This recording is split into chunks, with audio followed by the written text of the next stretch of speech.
Братья и сестры с Троицей, поздравляю вас. Вот в честь Троицы нарвал любимую травку Серафима Саровского.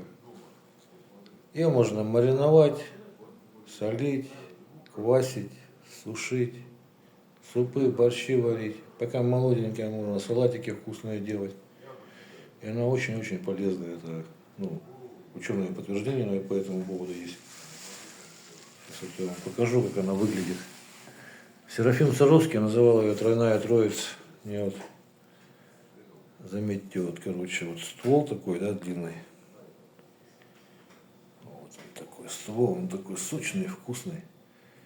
Его когда на сковородке пожарили с кусочками порезов, там, по 3 сантиметра. Сливочное масло и соль, оно такое вкусное, вкуснее, чем жареная картошка.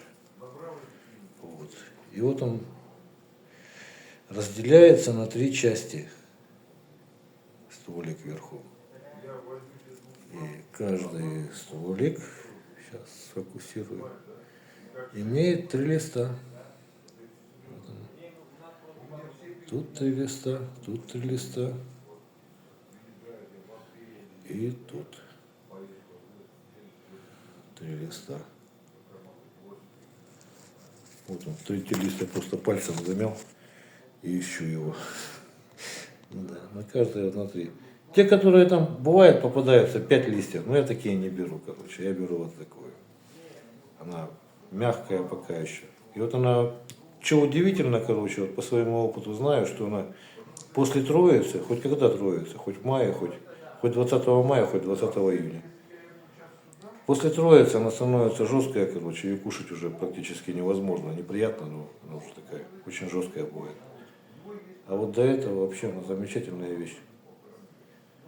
Ее можно даже там, сегодня вот вычитал, что она и на мужскую потенцию хорошо сказывается, и женщинам хорошо соками ее умываться иногда. Лицо, морщины, короче, сводятся. В общем, сами почитайте в интернете про снейтеры, там все, много чего полезного прочитаете. С Богом, братья и сестры, с Троицей, с сошествием Святаго Духа, с днем рождения Церкви. Всего самого доброго.